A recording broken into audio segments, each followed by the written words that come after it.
طیبہ طاہرہ عائشہ صدیقہ رضی اللہ تعالیٰ عنہا میرے آقا کی رفیق حیات بلکہ وہ محبوب رسول تھیں، ان پر ایک الزام لگایا تھا منافقین نے، اس کا دفاع کیا میرا مولا اور آیت نازل فرمایا شان عائشہ میں، صدیقہ طاہرہ کی شان میں آیت نازل ہوئی۔ ہوا یہ تھا کہ ایک جنگ سے حضور واپس آ رہے تھے، جنگ غزوہ بنو مصطلق، وہاں سے واپسی میں حضرت عائشہ بھی اس سفر میں حضور کے ساتھ تھیں۔ رات کا وقت تھا، ایک جگہ قافلہ رک گیا تو قافلہ جب رکتا تھا تو اونٹ کے اوپر جو کجاوا ایک جو ہے حجرے کی طرح بنا دیا تھا، جھونپڑی بنا دی جاتی تھی جو ام المومنین کے لیے ہوتی تھی، حضور کی ازواج مطہرات پردے میں جاتی تھی، وہ اٹھا کر کے زمین پر رکھ دیا۔ حضرت عائشہ کی عمر بھی چھوٹی تھی، کم عمر کی تھی، تو وہ بڑی ہلکی بھی تھی، جو صحابہ اٹھاتے تھے اٹھا کر کے رکھ دیتے تھے۔ رات کا وقت تھا اور وہ وہاں پر سو گئی، کجاوے سے باہر نکل کر کے سوئی۔ پھر ہوا یہ کہ قافلہ چل پڑا، حضرت عائشہ صدیقہ وہیں رہ گئی۔ وہ کجاوا اٹھا کر کے جو صحابہ تھے انہوں نے اونٹ پر رکھ دیا اور یہ سوچا کہ اس میں ام المومنین ہیں، سو رہی ہوں گی، اٹھا کر کے اونٹ پر رکھ دیا، باندھ دیا اور اونٹ چل پڑا، جبکہ ام المومنین کہیں اور سوئی ہوئی تھی۔ یہ رہ گئی بات۔ اب قافلہ مدینے کی طرف رواں دواں تھا، پیچھے سے قانون یہ تھا قافلے میں ایک صحابی بہت پیچھے چلتے تھے کہ قافلے سے چھوٹا ہوا کوئی سامان ہو تو وہ اٹھا کر کے لے کے آ جاتے تھے، کسی کا کچھ بھی رہ جاتا تو وہ حضرت صفوان ایک صحابی تھے، وہ پیچھے چلے آ رہے تھے، انہوں نے دیکھا ام المومنین عائشہ صدیقہ اکیلی تھی، انہوں نے دیکھتے ہی کہا یہ کیا ہے، انا للہ و انا الیہ راجعون، کیا ہوا ہے؟ انہوں نے اپنا چہرہ پھیر لیا اور ام المومنین نے پردہ کر لیا۔ ام المومنین کہنے لگی کہ قافلہ چلا گیا اور میں رہ گئی، نیند میں تھی۔ انہوں نے کہا ان کے ساتھ جو اونٹنی تھی اس پر ام المومنین کو سوار کیا اور نکیل پکڑ کر کے چلتے رہے۔ اب جب مدینے آئے تو بدمعاش قسم کے، اوباش قسم کے ذلیل منافقین نے ام المومنین پر یہ تہمت لگانا شروع کیا کہ محمد رسول اللہ کی بیوی کسی اور مرد کے ساتھ چلی گئی تھی، نعوذ باللہ۔ حضرت عائشہ ان کے ساتھ چلی گئی تھی، قافلے سے الگ آئی ہیں، یہ بہت بھدا الزام۔ اسی کے متعلق قرآن میں آج ہم نے جو سورہ نور پڑھا ہے نا، اس میں ایک آیت ہے والذین یرمون المحصنات ثم لم یأتوا بأربعۃ شہداء فاجلدوہم 80 جلدہ۔ اللہ فرماتا ہے جو مومنہ عورتوں پر الزام لگاتے ہیں، تہمت لگاتے ہیں، اور اگر 4 گواہ نہیں لا پائیں گے تو حکم شرع یہ ہے کہ 80 کوڑے مارو ایسے آدمی کو جو تہمت لگایا، اور پھر فرمایا کہ زندگی بھر پھر کبھی اس کی گواہی قبول نہیں کی جائے گی، وہ مردود الشہادہ ہے، اس کی کوئی گواہی نہیں قبول کی جائے گی جو تہمت لگاتا ہے۔ اب سنو، جب عائشہ صدیقہ رضی اللہ تعالیٰ عنہ مدینے آ گئیں تو یہ باتیں پھیلنے لگ گئیں اور بہت پھیل گئیں۔ نبی پاک صلی اللہ علیہ وسلم کو بتایا گیا کہ ایسی ایسی باتیں آپ کی زوجہ کے متعلق ہیں۔ حضور پاک صلی اللہ علیہ وسلم حضرت عائشہ کے پاس آئے، پوچھے عائشہ یہ کیا میں سن رہا ہوں؟ حضرت عائشہ صدیقہ رضی اللہ تعالیٰ عنہ رونے لگ گئی، بڑا پیار کرتے تھے میرے آقا ان سے اور وہ بھی بہت محبت کرتی تھی۔ حضور پاک صلی اللہ علیہ وسلم نے پھر ہوا یہ کہ حضرت عائشہ سے بات کرنا بھی چھوڑ دیا حضور نے، کہ میں اس وقت تک انتظار کروں گا جب اللہ تعالیٰ کا حکم آ جائے۔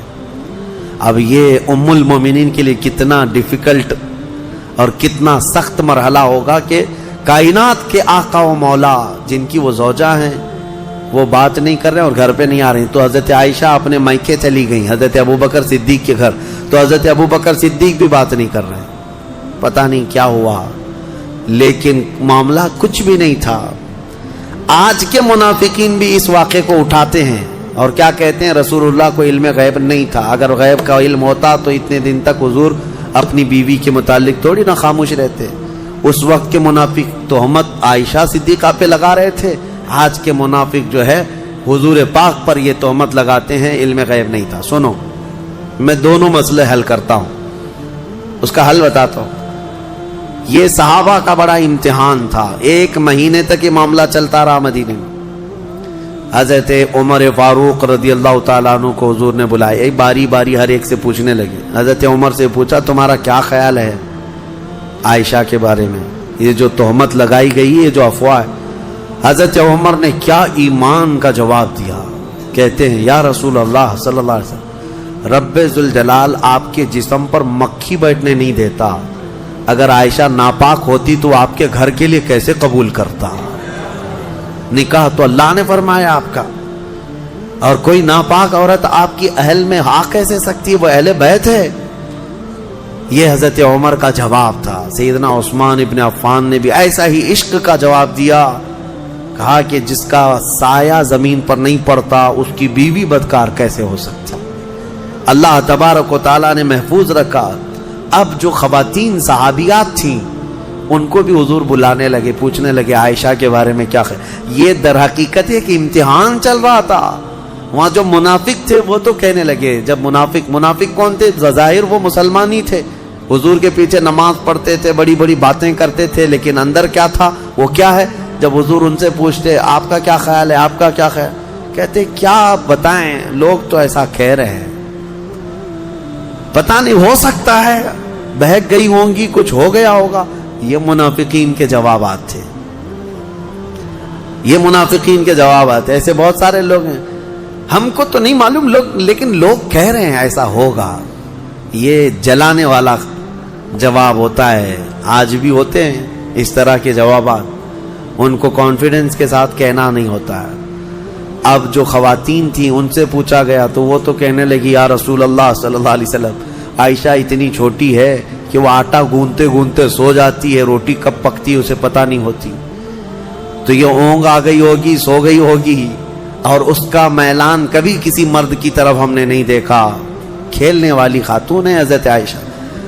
نبی پاک صلی اللہ تعالی علیہ وسلم نے یہ سب سے پوچھا. اس کے بعد مہینہ بھر گزرنے کو تھا، آیتیں نازل ہو گئی. سورہ نور میں اللہ تعالیٰ نے پوری برات ظاہر فرمائی. ارشاد فرمایا بے شک وہ لوگ جو الزام لگاتے ہیں بغیر کسی سبب کے وہ بڑے ظالم ہیں. ماں عائشہ صدیقہ کی برات میں جب آیت نازل ہوئی، حضور آئے حضرت عائشہ کے گھر. حضرت ابو بکر صدیق کو بتا دیا تھا کہ آیت عائشہ کی برات میں صفائی میں نازل ہو گئی ہے. تو پھر حضرت ابو بکر بھی دوڑے دوڑے عائشہ صدیقہ کو خبر دینے چلے گئے. اور جب حضرت عائشہ نے یہ خبر سن لی تو اس قدر اس دن خوشیوں سے پھولے نہ سما رہی تھی کہ نبی پاک صلی اللہ تعالی علیہ وسلم جب گئے گھر تو وہ ان کی محبت کا معاملہ تھا. حضور ان سے بات کر رہے تھے تو حضرت عائشہ حضور کے سامنے نہیں آ رہی تھی. کہا نہیں، میں پہلے آپ سے نہیں بات کروں گی، میں پہلے اس مولا کا سجدہ ادا کروں گی جس نے میری برات کا اظہار فرمایا. حضور پاک صلی اللہ تعالی علیہ وسلم نے یہ نہیں فرمایا، یہ محبت میں انہوں نے کیا تھا، یہ ان کے جذبات تھے. حضور پاک صلی اللہ علیہ وسلم مسکراتے اور فرماتے عائشہ میں تجھے پہچانتا ہوں جب تو خوشی میں ہوتی ہے اور جب تو غصے میں ہوتی ہے، دونوں چیزیں میں پہچان لیتا ہوں. حضرت عائشہ کا معاملہ تھا اسے. تو وہ پوچھتی ہیں آپ کو کیسے پتا چلتا ہے میں کب غصے میں ہوتی ہوں اور کب خوشی میں؟ تو حضور فرماتے ہیں جب تو خوشی میں ہوتی ہے تو قسم کھاتی ہے نا کسی بھی بات پر، تو کہتی ہیں وہ رب محمد، محمد کے رب کی قسم، ایسا ہی تھا. اور جب غصے میں ہوتی ہے تو کہتی ہے وہ رب ابراہیم، ابراہیم علیہ السلام کے رب کی قسم، ایسا ہی تھا. حضور فرماتے ہیں میں اچھی طرح سے جانتا ہوں کب تمہارا موڈ کیسا ہے. بہرحال ماں عائشہ صدیقہ رضی اللہ تعالی عنہا کے یعنی طہارت پر اللہ تعالیٰ نے آیتیں نازل فرمائی. جو دوسرا مسئلہ ہے وہ میں عرض کیے دیتا ہوں. آج کے جو منافق ہیں یہ جو کہتے ہیں حضور کو اگر علم غیب تھا تو اپنی بیوی کی برات پہلے ہی کیوں نہیں بیان کر دی؟ اتنے دن تک مدینے میں کنفیوژن کے شکار سب لوگ بھی تھے، کیوں ایسا رہا؟ یہ کہتے ہیں حضور کو علم غیب نہیں تھا. ان ظالموں کو یہ پتہ نہیں جو رسول مکہ میں مدینے میں بیٹھ کر مکہ کے تمام لوگوں کے احوال کی خبر دے رہے ہوں. لیکن کچھ معاملات ہوتے ہیں، کچھ معاملات ہوتے ہیں. امتحانات یوں ہی نہیں لیے جاتے. اگر آپ کے پاس سوال پرچہ آ گیا ایگزام میں اور بنایا کس نے ہے؟ بنایا کس نے ہے؟ آپ کے ٹیچر نے. جو پڑھانے والا ٹیچر نے بنایا. لیکن ایگزام لے کر کے آپ لکھنے کے لیے بیٹھے ہیں، ٹیچر ہی اگر آپ کی وہ گارڈنگ کے لیے آئے یا پھر وہ دیکھ بھال کے لیے آئے، نگرانی کے لیے، آپ پوچھ لینا اس سے ایک سوال، سر اس کا جواب بتا دو. کیا وہ ایگزام ہال میں بتائے گا؟ کہے گا نہیں میں معلوم نہیں ہے. معلوم نہیں ہے مطلب اس کو معلوم ہے لیکن تیرا امتحان چل رہا ہے۔ امتحان کس کام کا ہے؟ بنایا ہے پرچہ اسی نے، امتحان وہی لے رہا ہے، لیکن وہ کچھ سوالات کے جوابات نہیں دیتا تو اس کا مطلب یہ نہیں ہے کہ اس کو علم نہیں ہے، علم ہے لیکن تیرا امتحان چل رہا ہے۔